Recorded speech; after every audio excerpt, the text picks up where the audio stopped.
Welcome to the African News Review podcast, where we cut through the noise and get to the truth. I am your host, Adesoji Iginla, and each week we are here to challenge the biases, prejudices, and misinformation in the Western press about Africa. Using historical context and contemporary insights, we set the record straight and reclaim the narrative. Tune in every Sunday at 12 p.m. Eastern as we uncover the real stories and reshape the conversations about Africa. This is the African News Review podcast, reclaiming Africa's narrative, one story at a time. Yes, greetings, and welcome to another episode of African News Review. Today, we're going to be taking a special look at a documentary that came out in 2024. But before we talk about that, I will introduce my very esteemed panel. Ladies first. That would be the host of Rethinking Freedom, co-host of Women and Resistance. She's also the author of Self-Love Revolution. And my sister from another mother, Aya Fubara, Eneli Esquire. How are you, sister? Wonderful, and so glad to be in conversation with both of you. Brother Milton, I was just watching a video that you did on the Battle of Adawa. So anyway, thank you for all the work that you do. Thank you, comrade. Okay. So, that's a very good segue, if not anything. Yes, he is a writer, a playwright. He's the host of Black Star News, UBAI, New York Radio. He's also the author of Manufacturing Hate, and he is a voice like no other. He is none other than Comrade Milton Allimadi. Thank you, Ndugu. Welcome. Asante sana. Thank you. Yes. And so, we're going to be looking today at basically giving our own idea of what we think of the documentary titled Soundtrack to A Coup d'etat, which came out January 2024, directed by Johan Grimonprez, Belgian. And so the first question I would pose, and anyone can answer this question, would be, if you situate the Congo crisis within the wider African decolonization struggle, looking through the lens of that movie, would you say it was an accurate representation? Sister, go ahead. I get nominated for that. Say no. And I'll very briefly explain why. Movies, documentaries, these kind of pieces are ultimately propaganda pieces. Somebody is trying to present a narrative to get you to feel a certain way. It's when people say I'm objective, they're not, no.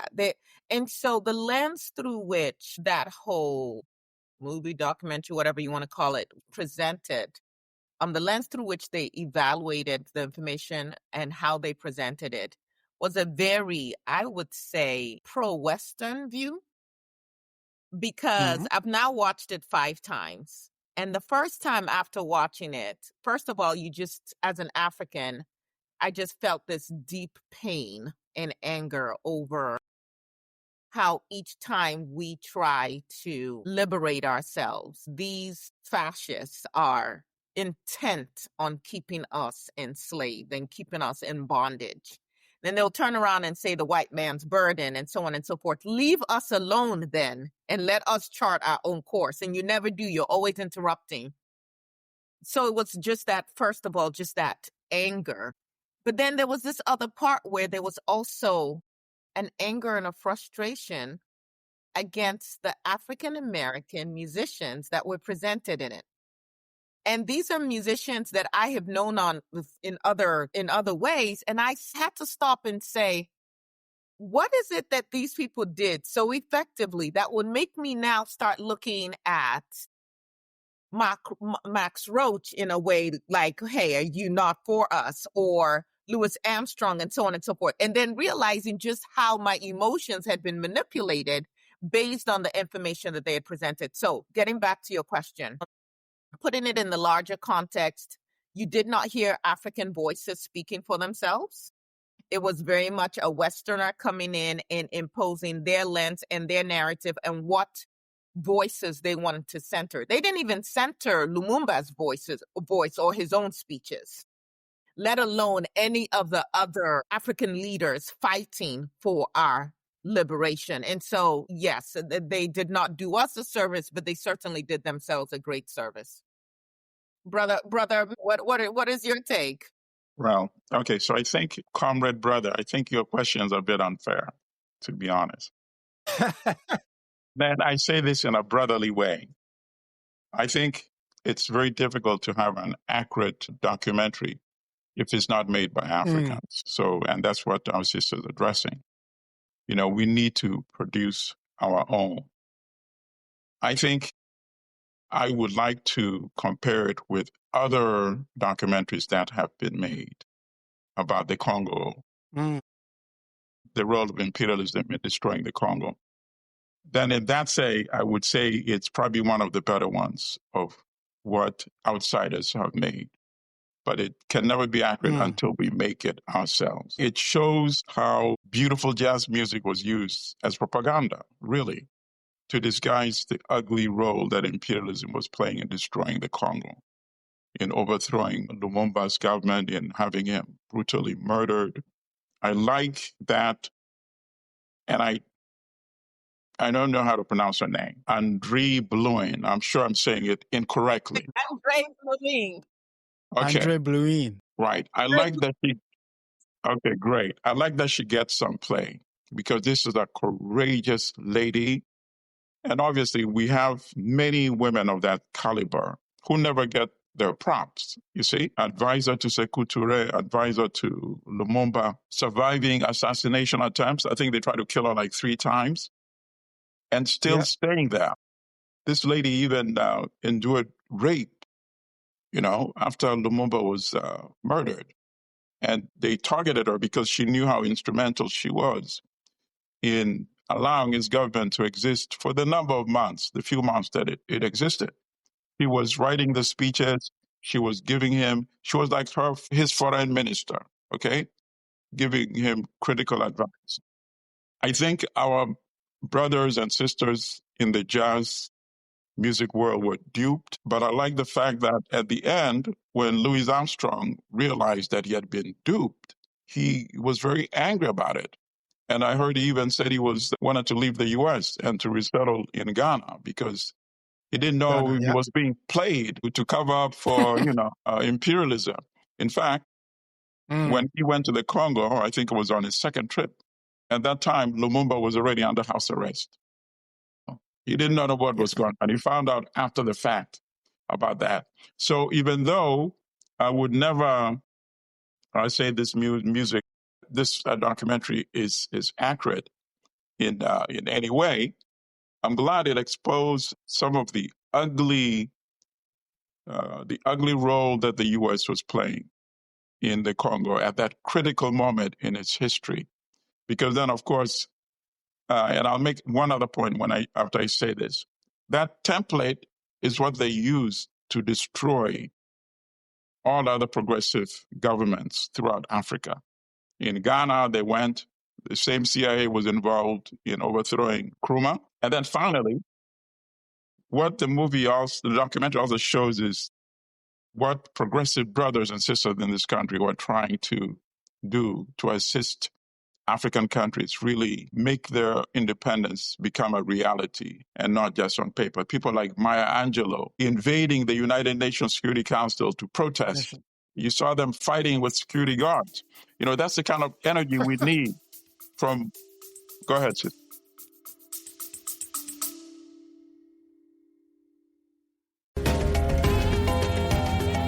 Just taking a quick break here on the African News Review podcast. But don't go anywhere.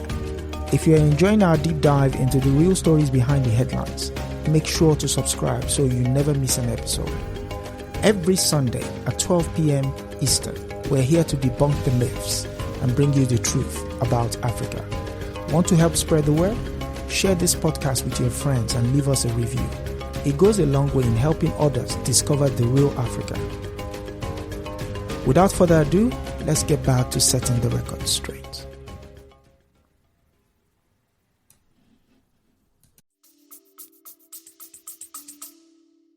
The point is that wasn't featured in the documentary. So largely, you do not get a sense of any solidarity, really, between African Americans and Africans and the work that African Americans were actively doing, pushing for the liberation of Africa. That voice was completely erased from the documentary. Right. And that's the documentary that we need to make. In fact, we always confronted with, and it's totally us to blame, actually. We have the resources, we have the African filmmakers who have the talent, and they've made some interesting documentaries, but why have they not found it worthwhile to put their energy on telling the story that this Belgian filmmaker is trying to tell, when we could do it in a much more better way, an effective way? So a lot of the blame I also impose back on us, whether it's our filmmakers, our writers, we need to take control of our agency. Otherwise, others will always be distorting our stories, Yes. And I think we've shared in this space before. I think we've shared in this space before that until the story of the hunt is told from the perspective of the lion, you're always going to get what the hunter says. And so that's what we see. Yeah. Having said that, I mean, it was powerful.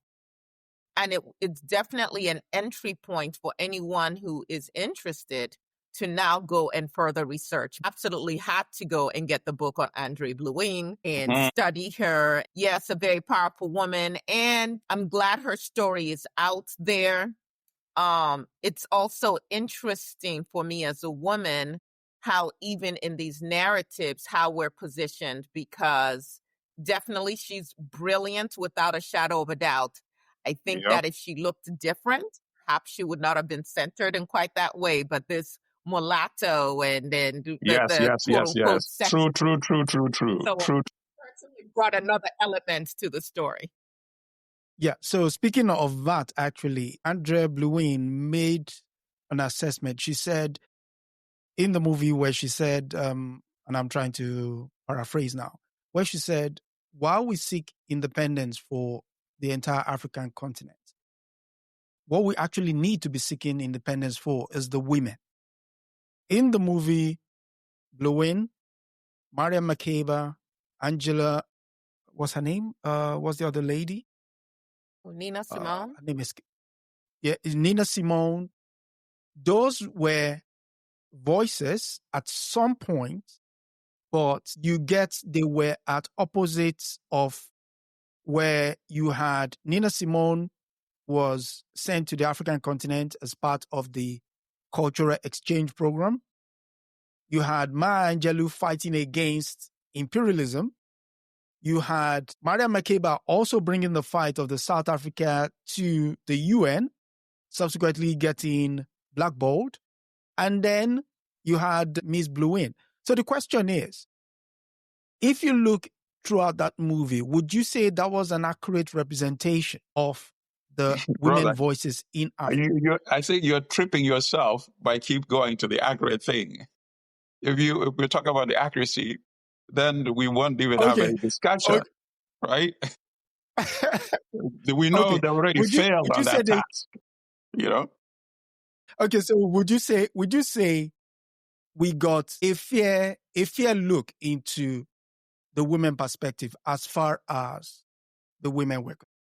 No, we did not. But I'm glad that we got a sprinkling of the possibilities. In fact, I myself was not aware of any human being called Blouin until I read White Malice just a few years ago.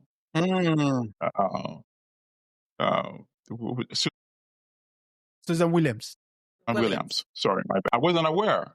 And I found that very disheartening, actually, and disturbing, that a person who plays such a critical role of that nature, who really I find very inspirational, somebody who was willing to risk her life. And I'm only finding out about her yesterday, you see?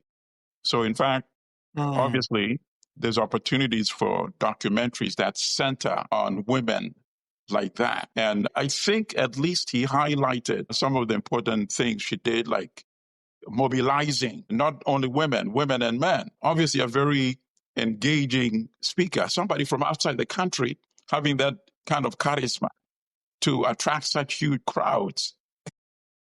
Correct. And get imperialism so concerned that they think it's worthwhile killing this woman. Think about it.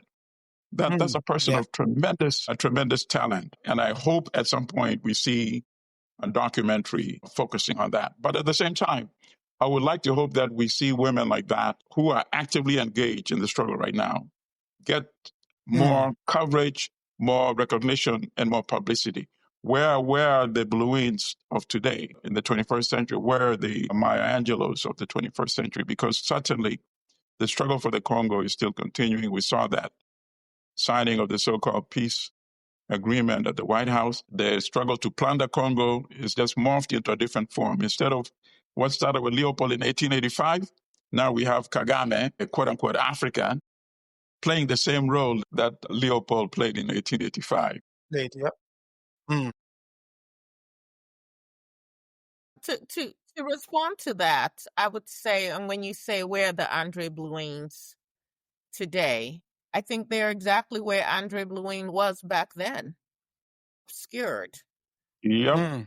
As someone who has lived both in the United States and in Nigeria in particular, even in 2025, it is disheartening to see how women are still very much marginalized by men in the political arena, in all arenas, but let's talk about politics. But also how women are marginalized by other women in those same arenas. We just had a situation in Nigeria, a sitting female senator accused another senator of sexually harassing. Assault. Yeah. Assault, really. And the kind of vitriol that she was subjected to is enough to cause someone, quite frankly, to commit suicide because it came from every side. And so the Andre Bluins are still there. They're still vocal. They're still trying to speak. And we do have a system of patriarchy that very much silences those women, or at least tries to erase their voices. I mean, before Andre Bluin in Nigeria, for instance, you could have talked about Fumilayo Ransom Kuti.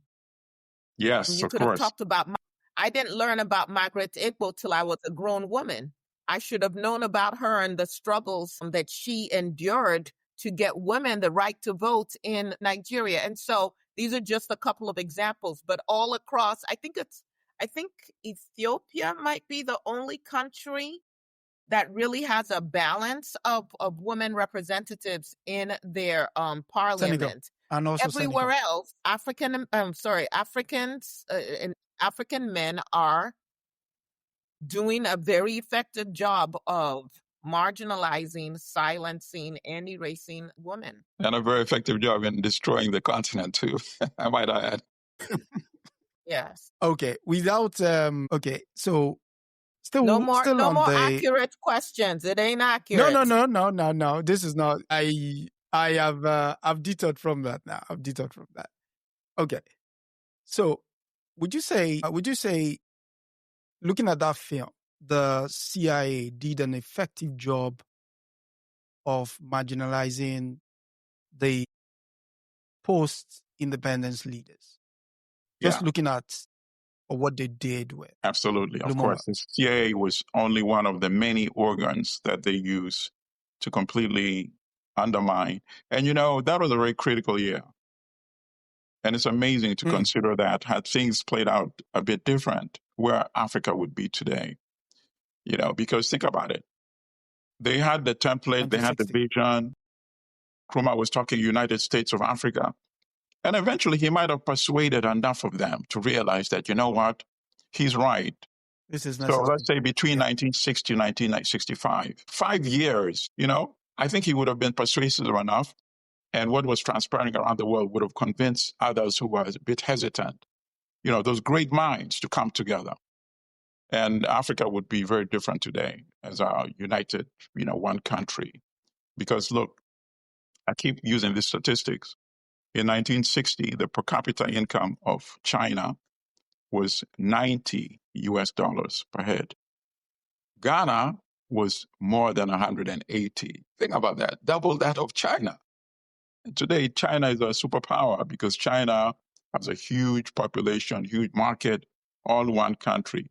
So China can't be slapped around by imperialism. And that's why China is now industrialized.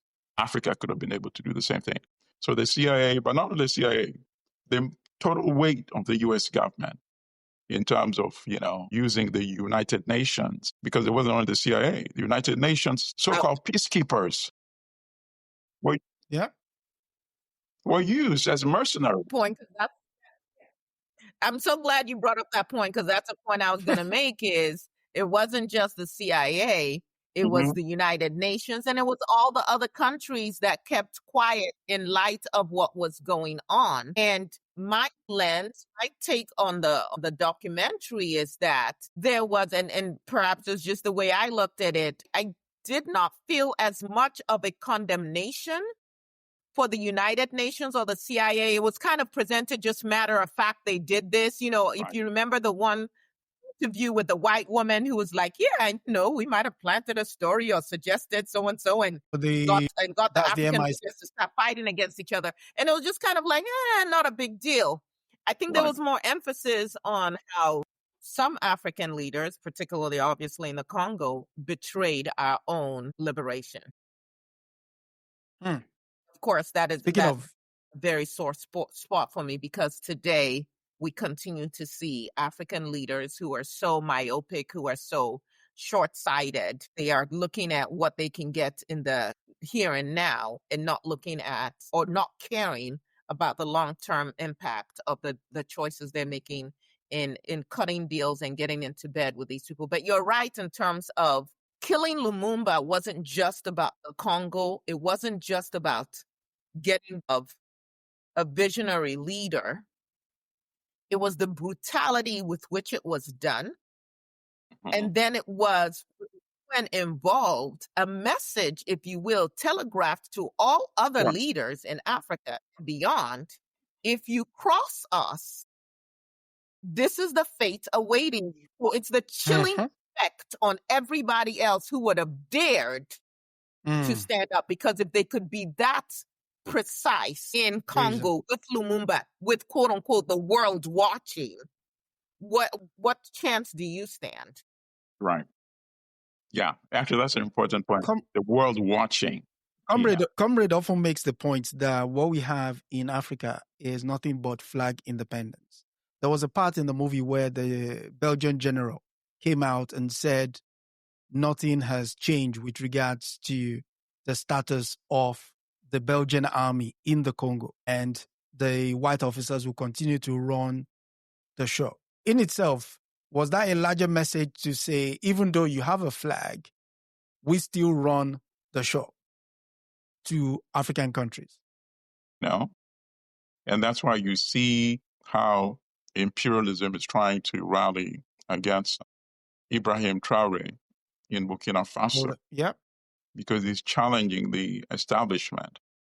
He's saying, we can actually exercise real power by taking control of our resources. You cannot say you're independent if you don't control your resources. Because ultimately, independence the aspiration was not to just replace European leaders with Black Africans as leaders. Unfortunately, in many cases, that's what transpired, materialized. They got rid of the white folks, and then they said, now we're independent. We have a Black president with everything the same. It reminds me of what Steve Biko said. And I keep promoting that interview. It's on YouTube.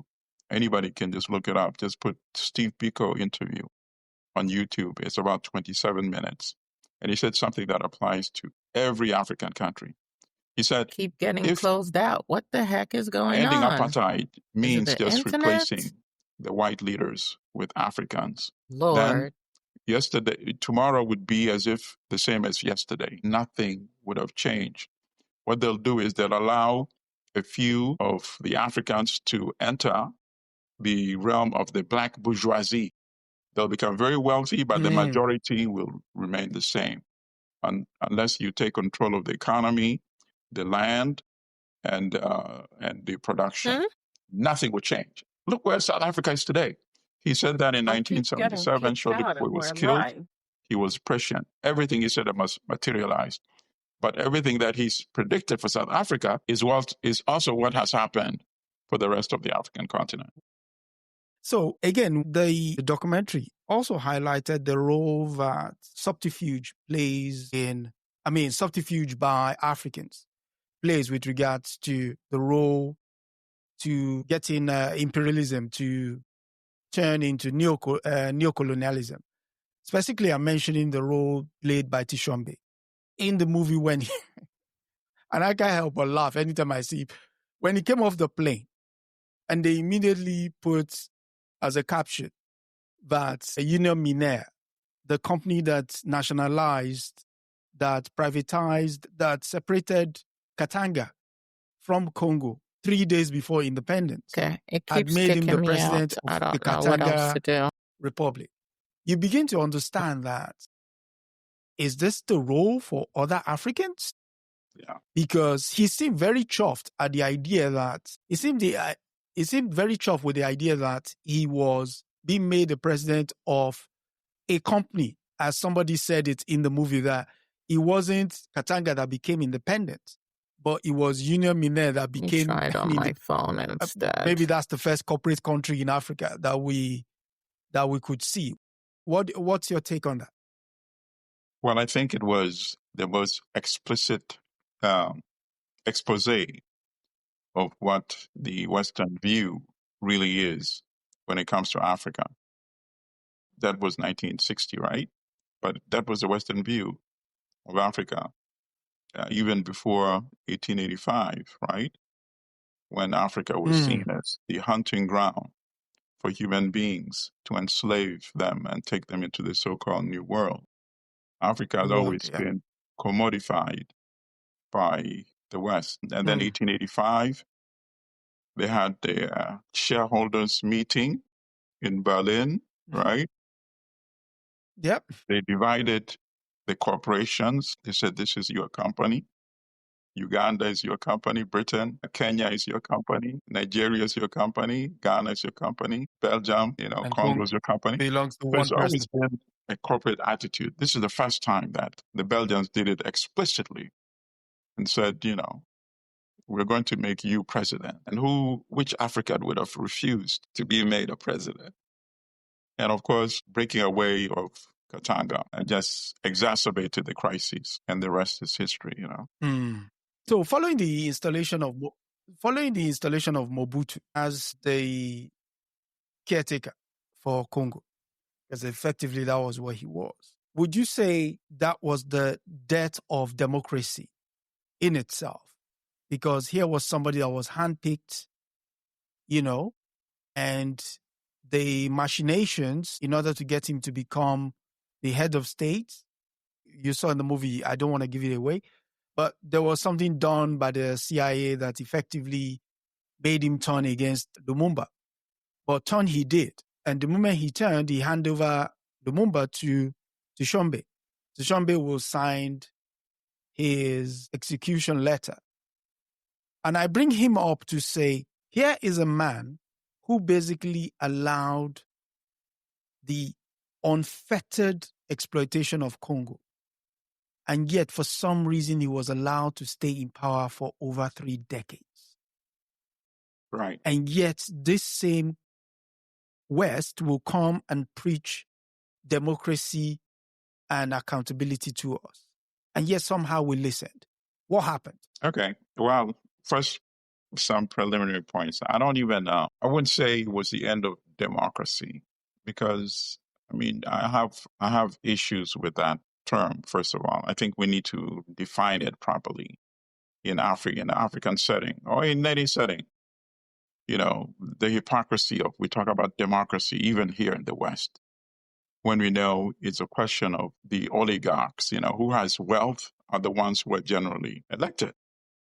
Although I like what we're seeing transpire in New York City right now, when you have Ugandan-born Zoran Mamdani, of course, of historical Asian ancestry, given the history of Uganda, Ugandan-born, changing the script, in the primary elections for the Democratic candidate to be mayor in the general election, which is in November, he has defeated a major candidate, former Governor Andrew Cuomo, who may have outspent him by $30 million.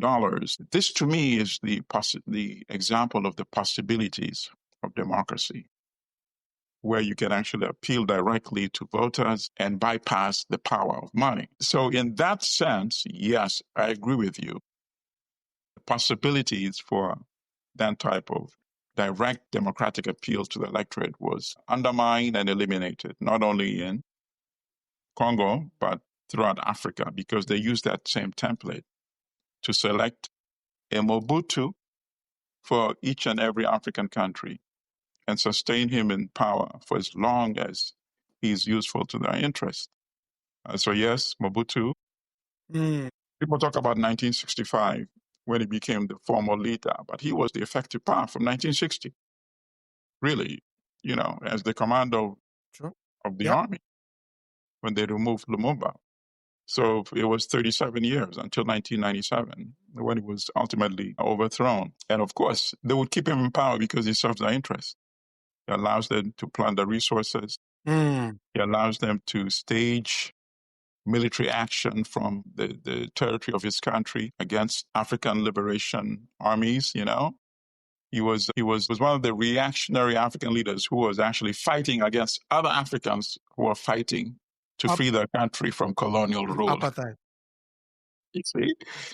So yeah. And then of course, look at the contemporary example we have today. We have in Uganda, General Museveni.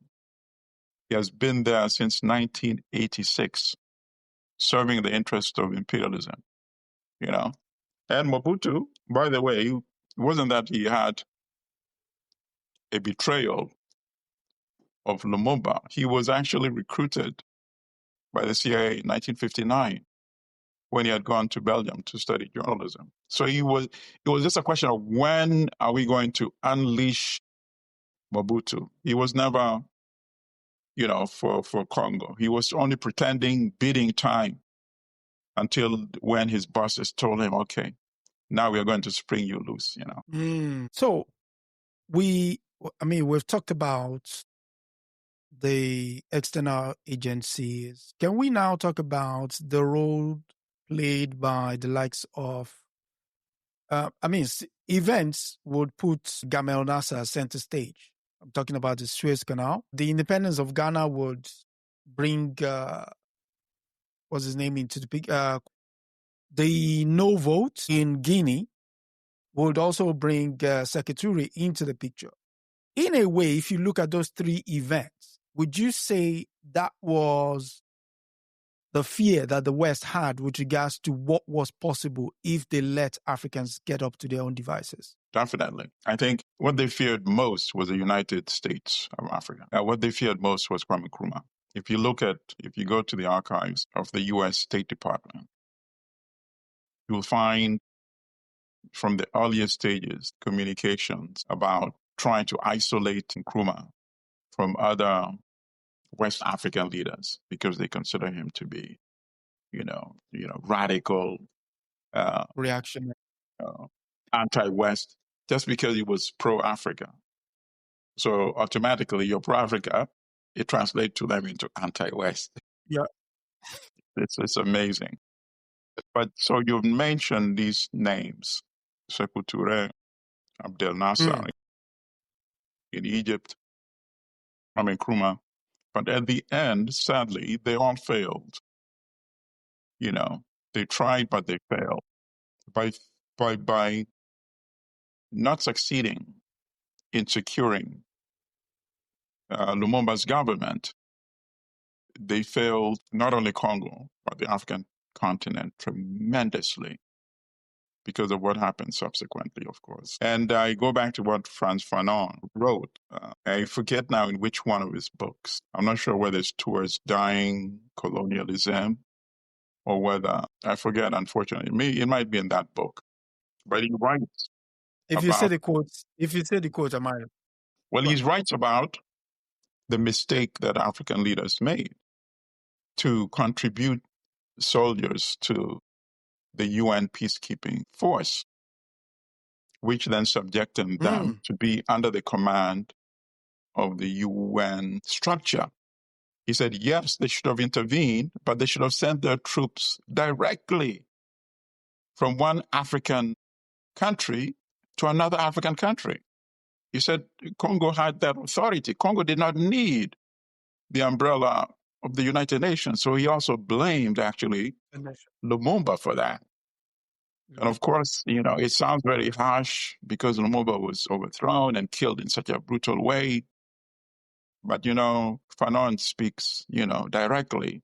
And he said, unfortunately, he also had to blame Patrice Lumumba. He said Patrice Lumumba should have invited, for example, Ghana to send Ghanaian soldiers to help Congo, not Ghanaian soldiers under the supervision of the UN, because then the UN appointed general would be the commander-in-chief of all of those countries. Tanzania should have sent troops directly. Egypt sent troops directly and said, we're here to help a brother African leader. And they would have taken so Ghanaian soldiers would have taken command from Nkrumah, and Nkrumah's appointed commander-in-chief. Same thing with Egypt, same thing with Tanzania. And definitely, they would not have gone and arrested, Lumumba, or allowed him to be killed, you see? So he said that was a profound mistake, The rise of Mobutu, did it give us an idea of what they meant when they were talking about democracy in Africa? Because clearly he wasn't working for the benefit of the Congolese, but rather for the benefit of the West. And subsequently, we saw how the overthrow of Ghana, of Nkrumah in Ghana, Sékou Touré, Modibo Keïta, and subsequent other leaders across the African continent, where each one of them, like Mobutu, probably they will still be around today. That was the question. So I'm sure that Comrade Milton has already thoroughly addressed this issue. Something curious that I've noticed in some of the African countries with our politics, and where people are clamoring, running for presidency, is how they have to come to the West, the UK in particular, also the United States, to pander to and talk to certain elements as if to say, hey, I'm not going to be a problem for you. And they have to get their blessing first. And then that clears the way for a lot of the other things that they go back and do on the continent. And so without a doubt, I mean, even now you look at what's happening in Iran, and this is not a commentary on whether I agree with the regime in place or not, but it's the idea that we get to pick. And when I say we, the United States, the Western, the imperialists, they get to pick who they want in these positions to do the job that they want them to do, which is never about our liberation. And of course, Ayiko Ama has been writing about this idea that I would say we are responsible for, which is that others are there to serve us when you are a leader or a king or a queen or president or senator or whatever, as opposed to I am a leader that is supposed to serve my people and to make conditions better for my people. And it's almost an expectation. Oh, your son has become a senator. Great. Let us all eat. And the question is, eat what? And who are you depriving while you are gorging yourselves? And so, and you tie it back to the education system. We never adequately addressed the imperialist education system that had been implemented in Africa. And it continues to just produce the next generation and the next generation that feel we get in and we enrich ourselves, and to hell with the people, which, by the way, is not unique to Africa. So no one should hear that, because that's exactly what they do here in the United States. You come into Congress with 2 pennies, within your first term, you're a millionaire. No one asks how that happened exactly. Meanwhile, the poor are getting poorer. Services are being cut for the people who need it the most. And so that's the way it is. So I hope that answers your question. So things have been set up. Yes, the likes of Mobutu, Tinubu, all across the continent. And if you become problematic, we get rid of you, even as we saw with Gaddafi. Whatever your politics is, whether you agreed with everything, you're never going to agree with 100% of what any leader does.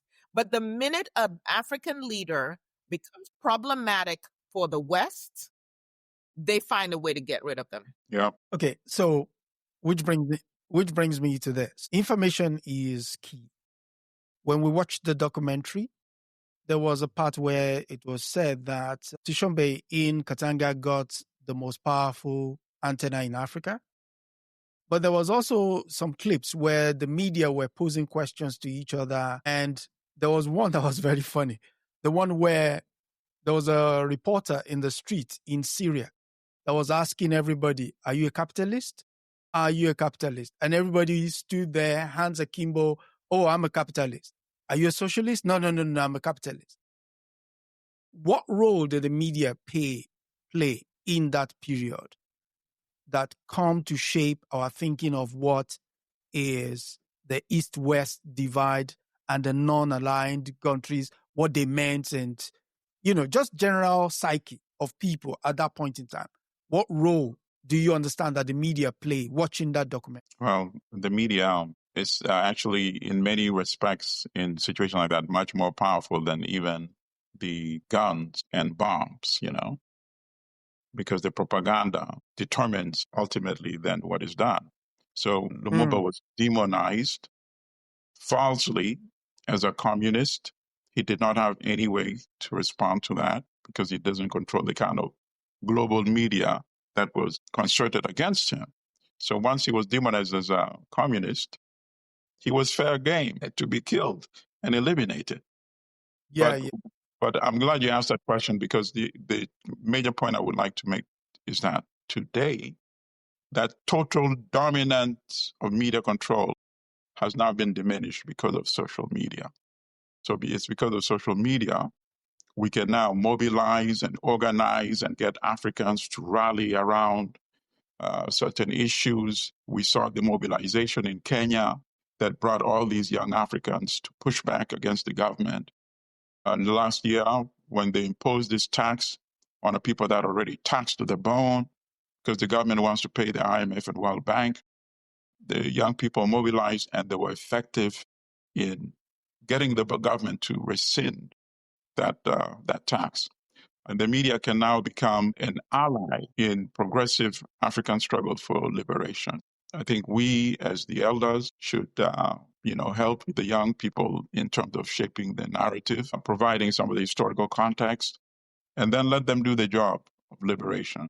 So I'm much more hopeful now in the media engagement because of social media.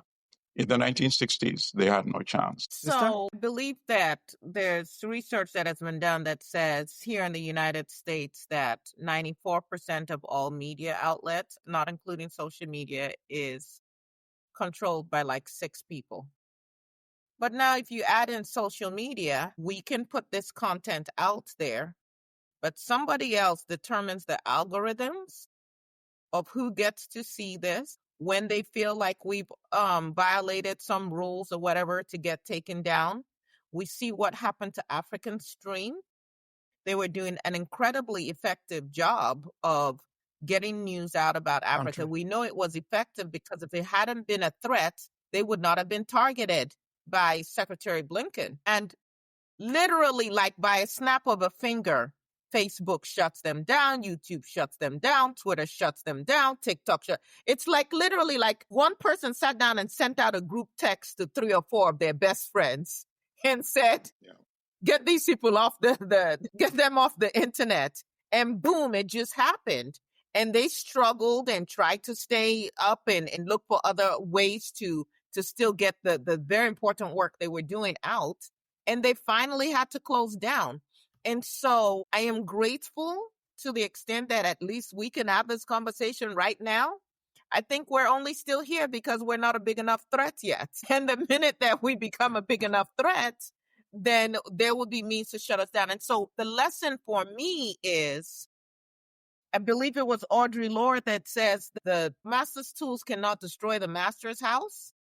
We've got to figure out how, with all of the brains that we have, how are we creating our own platforms to get information out? And then beyond that, because we saw what Elon Musk was able to do with Starlink and a war between Russia and Ukraine. So if we also give the power for even the satellites on our lands, and I'm talking about Africa in particular, to these imperialists, again, we give them the tools they control all the tools to be able to silence us. And so we have a lot of work to do in terms of how we counteract a media that is doing what it was designed to do, which is to serve its masters. And that is not us. And they did use the media effectively. In the documentary, remember, one of the first things they did was take control of the radio waves so that Lumumba could not get his message out. Yes. Does this highlight the thesis of another great historian by way of Guyana, Dr. Walter Rodney's, when he said how Europe underdeveloped Africa? We could get a sense of how that played out watching that documentary. Okay. I'm not sure I understand the question. Okay. So I'm saying Walter Rodney wrote the book, How Europe Underdeveloped Africa. Watching that documentary, do you get a sense that people can glean from that documentary that this is what he's trying to say? The reason I'm saying that is this. If you notice, Union Mine seized controls of the mines. What was coming out of the mines? Uranium. Copper was also available in Katanga. Those copper formed the nucleus of the bullets that goes into the weapons that was used in Vietnam and that was subsequently used all around the continent. And the reason I pose this is that copper could have been turned into tractors or something else instead of, but we never got advantage to use said implements in our own development. So when I'm looking at that book, education, we were robbed of it. We couldn't use our own resources. Our leaders were stifled. Culture, we couldn't promote. In a way, that puts that book in a proper perspective that this is what this gentleman was trying to say with regards to what has happened. Maybe Walter Rodney had a point. Just looking at this. Yeah. Go on. Definitely. There's no question about it. How Europe underdeveloped Africa, how Europe continues to underdeveloped Africa, how it continues to underdevelop us today, and the blueprint that they've used, imperialists have used to underdevelop every group of people. And so for me, again, the question is, what are we going to do about it? How do we study this blueprint so that when it's being implemented, like playing chess, you can anticipate what your opponent is about to do because you've seen it before. You understand how they play, and you have effectively strategized to counteract that. And that's the issue. Because when you just talked about the propaganda against Lumumba, guess who is facing that kind of propaganda right now? I mean, there's so many. I mean, the propaganda against Gaza, against the Palestinians. We can talk about the propaganda against Saddam Hussein, that led to a war where they destroyed artifacts and destroyed the lives of people, and then later come and say, oh, well, it was all a lie. But the destruction is there nonetheless. The propaganda right now against a potential mayor of New York. I opened up social media today, and it was a torrent. I'm talking a tsunami of negativity. Yep. He's a communist. He's a this. I'm like, whoa, how much money did they just pour into this? And I don't even live in New York or anywhere near there. And I'm telling you, flooded my timeline. And so the propaganda continues. The blueprint is there. We see it over and over again. Madam Marable wrote something similar about how the U.S. has underdeveloped Black America. We know there's a blueprint. How many of us are studying it? Where are our think tanks to come up with how to effectively counteract it? Because it's the same tactic. It's the same divide and conquer and use every tool to sow dissension and then have the people at each other so that they cannot unify to fight what is the common enemy. And so the people are thinking it's my leader that is the issue. Well, no, your leader is a puppet for a government somewhere else. Yeah. Okay, so we've mentioned a host of people with regards to. I'm trying to get the link to the comrade. He wants. Let me see if I can grab it from here. Yeah, it's the topic today because the CIA does not want us having this conversation. Yeah. I think it's the topic.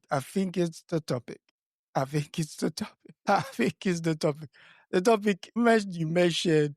Yes. No. Listen. June said too much truth being spoken. My phone, Fire Stick, and Roku are buffering. It's crazy. Someone else says buffering still going on. No image or sound. Wow. Yeah.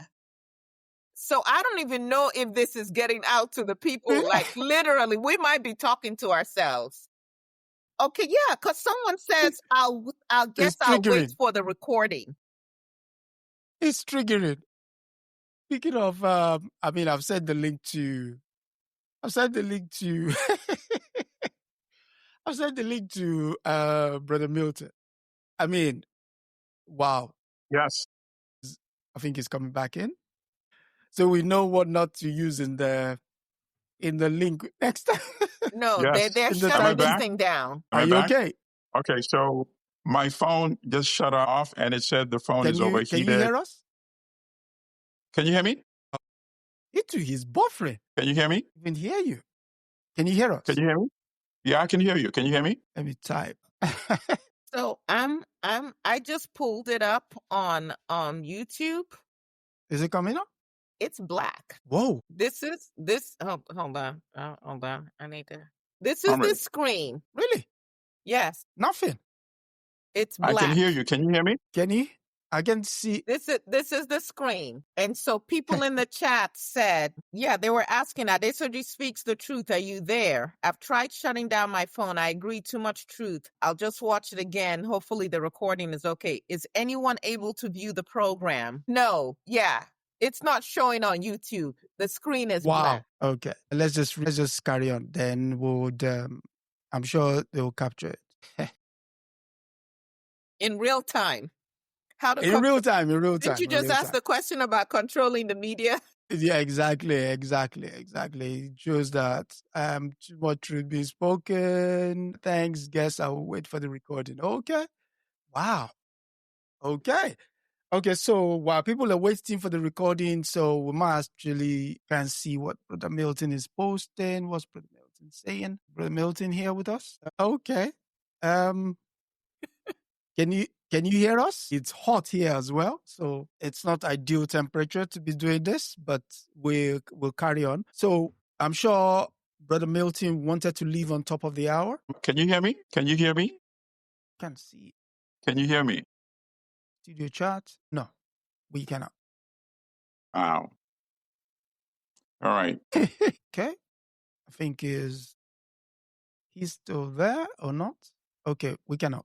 So I'm just going to share some resources for people to take on. And so we were talking about the lady, Andrea Bollin. That's her book, My Country, Africa, Andrea Bollin. LUMUMBA. This is on LUMUMBA, Leo Zelig. So it's Leo Zelig, if you want to read about, focused on LUMUMBA, the story of Congo from Leopold on 1908. Some powerful books that you're sharing. The Assassination of Patrice Lumumba, book by Ludo de Witt. This is, it's quite a tome. Yeah. It's a story from when King Leopold took over until Congo was taken away from him. So it's titled Congo, the Epic Story, History of a People. This book was also referenced in the book that you just referenced. Which one? The book that you just referenced, Congo. Yeah. Does it start with Leopold or does it start with who the people were before Leopold? It started with who the people were before Leopold. Leopold then handing over up till This went as far as 1960. I got to get that so one. You get a sense of transition. Okay, so this is... Okay, so this was referenced. The guy who was talking in the documentary that said his mother married a Belgian soldier, Jean Beaufin. Talk about the plunder of Congo and the resistance. Again, that's another one. Yeah. How many Congo more? has a lot of stuff. Let me see. Let's see. Katanga. So when Katanga was broken up, yeah, so this is Blood Diamonds, White Mercenaries, CIA-sponsored African dictatorship. This is the story of Katanga. So it's a quick read. Dag Hammarskjöld, the Secretary General of the, what's it called? UN? Of the UN at the time. Yeah, he died in an aircraft crash in Eastern Congo in Dola, 19 September. Same month as LUMUMBA. Same year as LUMUMBA, but not the same. So he died in a plane crash. And so Susan Williams wrote Who Killed Dag Hammarskjöld, the UN, the Cold War, and the white supremacy in Africa. When we talk about resistance, this is written by Kwame Nkrumah, The Challenge of Congo. So his speech that he delivered in the UN, where you saw him standing at the dais, is in here. The story of how LUMUMBA got into his pickle, every other thing, the advice he gave him, everything is in here. And then, if you don't want any of that, yeah, and you think that's too much, you could go to the source. White Malice, Susan Williams. Yeah, the CIA. This is from the CIA archives about what transpired in Africa during that time. Yeah. So, but of all of them, I would say for starters, get this book. Get this one. If you want to get anything on Congo, get this book. Why? This gentleman here, what's his name? Intalaja. He was pivotal to the writing of all of those books that you see. He was consulted on all of those books. So this particular one, The Congo, from Leopold to Kabila. Yeah. And of course, I would encourage people to actually read the speeches of Lumumba himself. Don't just have it be an interpretation of someone else. Read Andre Bluing's words herself, her life. In fact, maybe you want to tag the episode that we did on her. Yeah. See, this is hilarious today. They finally got her. Okay. So I am going to put the list of the books in the description for people who are going to be watching later. And so that way you have a list of books to help you when it comes to the issue of Congo and understanding how things came to be. It's been one very interesting episode in more ways than one. What I will do is I would have to stop at this particular point in time and ask you to join us next week when we continue regular programming. Until then, it's good night and God bless.